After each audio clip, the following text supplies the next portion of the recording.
আমার আম্মাকে দেখতাম অতিরিক্ত দ্রুত কাজ করতে পারতো। একদিকে ভাত রান্না বসিয়ে অন্যদিকে সবজি কাটা দেওয়া করতো, মসলা বাটতো, আবার মসলা কষাতে কষাতে মাছ মাংস কাটা দেওয়া সব হয়ে যেত। মনে হতো চোখের পলকেই মা সব কাজ করে ফেলেছে। আসসালামু আলাইকুম এভরিওয়ান, সবাইকে ওয়েলকাম করছি নতুন দিনের নতুন একটি ভিডিওতে। আমার আম্মা কিভাবে যে চোখের পলকে সবগুলো কাজ করে ফেলতো, আগে এটি চিন্তাও করতে পারতাম না আমি আমার আম্মার মতো করে কাজ করতে পারবো। আজ আমি সকালবেলা বাজারে গেলাম, বাজার থেকে ফিরতে ফিরতে 9টা 20 বেজে গিয়েছে। এসেই প্রথমে ফ্রেশ হয়ে চাল দিয়ে ভাত বসিয়ে দিলাম চুলায়। আমার রান্না হতে হতে সময় লেগে গিয়েছিল 12টা 15 মিনিট। এর মধ্যে আমি সব সবজি কেটে ধুয়ে রাখলাম, মশলা রেডি করলাম। সবজি রান্না করতে করতেই সবগুলো বাজার গুছিয়ে থালা বাসন ধুয়ে রান্নাঘর পরিষ্কার করা হয়ে গেল। আজকে কাজগুলো করে যা বুঝলাম, পরিবেশ পরিস্থিতি অনেক কিছু শিখিয়ে দেয়, অভিজ্ঞ করে দেয়। তখন চোখের পলকেই সব কাজ হয়ে যায়, তাই না? শাকসবজি রান্না করা তেমন কঠিন নয়, কঠিন হচ্ছে শাকসবজি বেছে কেটে ধুয়ে রান্না করার জন্য প্রস্তুত করা। সময় লাগে একটু বেশি। তো শীত তো এসে গিয়েছে, বাজার এখন আমার প্রিয় সবজিগুলো পাওয়া যায়। নতুন নতুন শীতের সবজির চাইতে ভালো খেতে আর কিচ্ছু নেই। ভালো খাবার মানেই কেবল মাছ আর মাংস একদম কিন্তু না।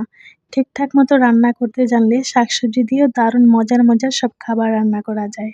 এখন শীতকাল একটু ছোট দিন, যেদিন বাজারে যাই সেই দিনটার কোনো বরকত পাই না। মানে কোন দিক দিয়ে যে সময় চলে যায় টেরই পাই না।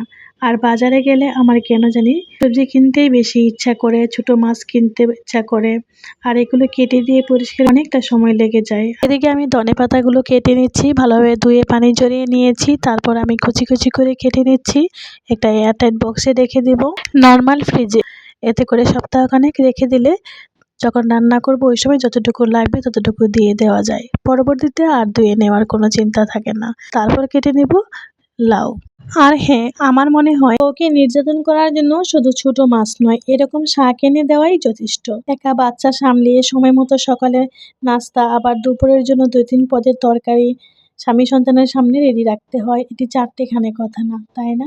আসলে নারীরা সব পারে, নারীকে কখনো অবহেলা করতে নেই। একটা নারী আসলে সব পারে যন্ত্রণা সহ্য করে। একজন ভালো মা হয়ে ওঠে, একজন ভালো সন্তান হয়ে ওঠে, প্রিয় বউ হয়ে ওঠে। কিন্তু কিছু কিছু মানুষ তার সম্মান বা মর্যাদা দিতে জানে না। বাস্তবতা খুব কঠিন। বাস্তবতাকে যে সামলিয়ে চলতে পারবে সে জীবনে অনেক কিছু করতে পারবে। এদিকে কথা বলতে বলতে আমার সিম্পল রান্না বান্না শেষ। আজকের ভিডিওটি এতটুকুই। আবারও কথা হবে সুন্দর একটি ভিডিওতে। ততক্ষণ সবাই ভালো থাকুন। আল্লাহ হাফেজ।